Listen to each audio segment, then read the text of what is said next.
Maalaisjärjen ja hallitsevien ideologisten kliseiden avulla on turha yrittää ymmärtää nykyaikaisia yhteiskunnallisia ongelmia. Elämä vaatii teorian, joka olisi luotettavana työkaluna tämän elämän ymmärtämiseen. Tämä teoria on marksismi. Ei ole yllättävää, että yleinen kiinnostus marksismiin on jälleen heräämässä ja samalla sitä ollaan vimmaisesti kieltämässä. Siksi on niin tärkeää ymmärtää, mitä marksismi on.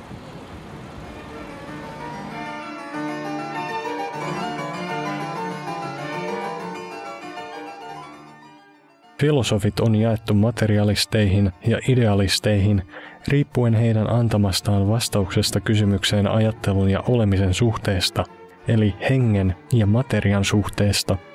He, jotka pitävät materiaa ensisijaisena periaatteena ja ideaalia kaikissa sen ilmenemismuodoissa materian ominaisuutena sen tietyssä kehitysvaiheessa, ovat materialisteja. Materialistit ajattelevat, että materia, kuten luonto ja maailma, ovat objektiivinen todellisuus, joka on olemassa tahdosta ja tietoisuudesta riippumatta. Tahto ja tietoisuus päinvastoin määräytyvät materian, ihmisen aineellisen elämän eli tuotantotavan mukaan.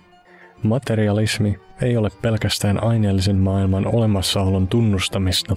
Sen olemassaolon tunnustavat myös idealistit, mutta materialistit asettavat materian, objektiivisen todellisuuden, tietoteorian perustaksi. Ihmisten tietoisuus ymmärretään heijastuksena aineellisesta maailmasta ja ihmisten aineellisen vaikutuksen tavoista tässä aineellisessa maailmassa, sen tuotteena ja välttämättömänä edellytyksenä yhteiskunnalliselle tuotannolle. Vain vaikuttamalla materiaan ihminen voi tiedostaa sitä. Materialistisia filosofeja oli tietenkin ennen Marxia, mutta Marx kehitti materialismin tasolle, joka mahdollisti historian ymmärtämisen materialistisesti. Tämän ymmärryksen mukaan elämänsä yhteiskunnallisessa tuotannossa ihmiset tulevat tiettyjen väistämättömien, heidän tahdostaan riippumattomien suhteiden, tuotantosuhteiden alaisiksi, jotka vastaavat heidän materiaalisten tuotantovoimiensa määrättyä kehitysastetta. Nämä suhteet seuraavat tuotantotavasta. Aineellisen elämän tuotantotapa on ylipäätään yhteiskunnallisen, poliittisen ja henkisen elämän ehtona. Tuotantosuhteet muodostavat yhteiskunnan taloudellisen rakenteen. Tuotantosuhteiden kokonaisuus muodostaa yhteiskunnan taloudellisen rakenteen, sen reaaliperustan, jolle kohoaa juridinen ja poliittinen päällysrakenne ja jota vastaavat määrätyt yhteiskunnallisen tajunnan muodot. Aivan samoin kuin ihmisen tajunta heijastaa hänestä riippumatonta olemassa olevaa luontoa, se on kehittyvää materiaa, niin myös ihmisen yhteiskunnallinen tajunta, se on erilaiset filosofiset, uskonnolliset, poliittiset ja niin edelleen katsomukset ja opit, kuvastaa yhteiskunnan taloudellista järjestelmää. Poliittiset laitokset ovat taloudellisen perustan yllä oleva päällysrakenne. Yhteiskunnan aineelliset tuotantovoimat joutuvat tietyssä kehitysvaiheessaan ristiriitaan olemassa olevien tuotantosuhteiden tai omistussuhteiden, mikä on vain asian juridinen ilmaus, kanssa, kehityttyään siihen asti näiden suhteiden rajoissa. Nämä suhteet muuttuvat tuotantovoimien kehitysmuodoista niiden kahleiksi. Silloin seuraa yhteiskunnallisen vallankumouksen aikakausi. Taloudellisen perustan muuttumisen myötä koko valtava päällysrakenne mullistuu hitaammin tai nopeammin. Marxilaiset pitävät tärkeänä, että ideologiset ja aineelliset sosiaaliset suhteet erotetaan aina toisistaan. Kun Marx harkitsee mitä tahansa kysymystä, hänellä on johdonmukaisesti kanta, että aineellisen elämän tuotantotapa määrittää elämän sosiaaliset, poliittiset ja hengelliset prosessit yleensä, ja kaikissa nykyaikaisissa moraalisissa, uskonnollisissa, poliittisissa ilmiöissä hän näkee ensisijaisesti tiettyjen luokkien edut. Materialistinen ymmärrys historiasta on mahdotonta ilman luokkataistelun teorian ymmärtämistä. Historiaa tekevät ihmisten suuret joukot. Riistoon perustuvassa yhteiskunnassa sortaja ja sorrettu ovat aina olleet toistensa vastakohtia, käyneet keskeytymätöntä, milloin peiteltyä, milloin avointa taistelua, mikä on päättynyt joka kerta koko yhteiskunnan vallankumoukselliseen uudistamiseen tai taistelevien luokkien yhteiseen perikatoon. Tärkein kategoria historian materialistiselle ymmärrykselle on yhteiskuntajärjestys. Se edellyttää lähestymistapaa yhteiskuntaan syntyvänä, kehittyvänä ja kuolevana kokonaisuutena, jonka kehittäminen on luonnonhistoriallinen prosessi. Pääpiirteiltään voidaan aasialaista, antiikinaikaista, feodaalista sekä nykyajan porvarillista tuotantotapaa nimittää taloudellisen yhteiskuntamuodostuman edistykselliseksi kausiksi. Porvarilliset tuotantosuhteet ovat yhteiskunnallisen tuotantoprosessin viimeinen antagonistinen, sovittamattoman ristiriitainen muoto. Ne eivät kuitenkaan ole sovittamattoman ristiriitaisia yksilöllisen antagonismin, vaan yksilöiden yhteiskunnallisista elinehdoista kasvavan antagonismin merkityksessä. Mutta porvarillisen yhteiskunnan helmassa kehittyvät tuotantovoimat luovat samalla aineelliset edellytykset tämän antagonismin ratkaisemiselle. Näin ollen tämän yhteiskuntamuodostuman myötä päättyy ihmiskunnan esihistoria. Yhteiskunnallisen järjestäytymisen käsite on sen käsittelemistä, että yhteiskunta ei toimi samojen, ainaisesti muuttumattomien lakien mukaisesti. Päinvastoin laki, jolla yksi yhteiskunnallinen taloudellinen järjestys kehittyy ja toimii, esimerkiksi kapitalismin arvolaki, on ominaista tälle tietylle järjestelmälle, eikä ihmisyhteiskunnalle yleensä.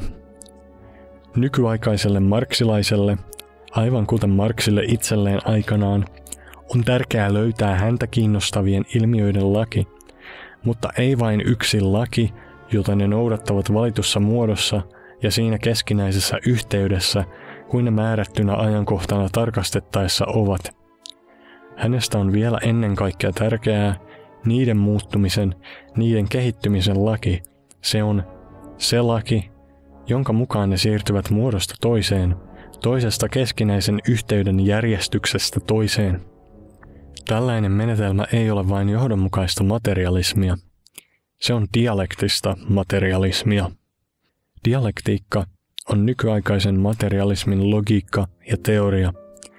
Sillä ei ole mitään tekemistä todellisuuden ennalta määrättyihin järjestelmiin ja skeemoihin sovittamisen kanssa.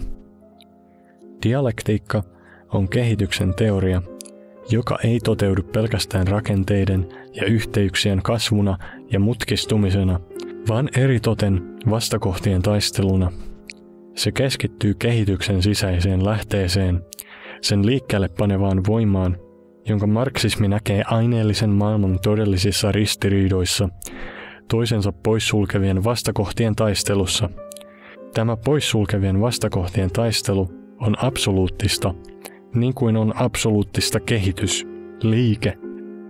Ehtona maailman kaikkien prosessien tiedostamiselle niiden itse liikunnassa, niiden spontaanisessa kehityksessä, niiden elävässä elämässä on niiden tiedostaminen vastakohtien ykseytenä. Ristiriitaisuuden esiintyminen teoriassa ei ole huolimattomuuden tai mielivaltaisuuden tulosta, vaan tarttumista itse esineen ristiriitaan. Siihen tarttuminen ei pelota marksilaista, vaan hän päinvastoin pyrkii tunnistamaan ja ymmärtämään ristiriidan vastakkaisten momenttien kamppailun ja sen tosiasiallisen ratkeamisen. Dialektiikan on teoriana ymmärrettävä aiheensa sen luontaisessa muutoksessa. Saatujen käsitteiden tulisi paljastaa esineen liikkeen välttämättömät momentit välttämättömässä yhteydessä, sen pelkän kuvailun sijaan. Siksi marksilaisuus ei tarkoita vain Marxin tiettyjen kirjoitusten tuntemista, vaikka tämäkin on tietysti välttämätöntä. Marksilaisuus on materialistisen dialektiikan omaksumista omaksi ajattelutavakseen. Sen saavuttaakseen on tehtävä seuraavat asiat. 1. On pakko tutkia vakavasti marksismin klassikkoja. Mikään oppikirja ei voi korvata 3 kuuluisan partamiehen teoksia dialektiikan opetuksessa. Ne sisältävät paitsi huolellisen, vakavan ajattelun tulokset, myös menetelmän, jonka soveltaminen antoi nämä tulokset. Marxistin täytyy lukea näitä teoksia tähän menetelmään huomiota kiinnittäen, jotta hän voisi ymmärtää paitsi niissä esitetyt johtopäätökset, myös koko niihin johtaneen tietämyksen polut. 2. On pakko tutkia filosofian historiaa, erityisesti klassisen saksalaisen filosofian edustajia. Engels neuvoi aikoinaan oppimaan dialektisen ajattelutavan juuri filosofian historian kautta. Tämä ei tarkoita, että on tarpeen esimerkiksi ymmärtää kaikki edelleenkään saatavilla olevat subjektiivisen idealismin lajikkeet, joiden välisten eroavaisuuksien tunteminen on tärkeää ja mielenkiintoista vain itse subjektiivisille idealisteille. Filosofian historia on ihmisen ajattelun muodostumisprosessin historia.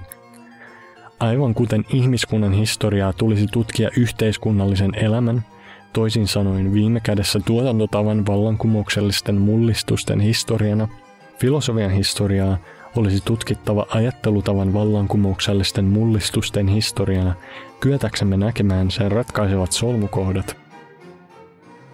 3. On pakko rikastuttaa muistiaan kaikkien niiden tietorikkauksien tuntemisella, joita ihmiskunta on luonut. Kun tarkastellaan mitä tahansa aihetta, on välttämätöntä tietää hyvin paitsi selvitetyt tosiasiat, myös aiheen ajatteluhistoria.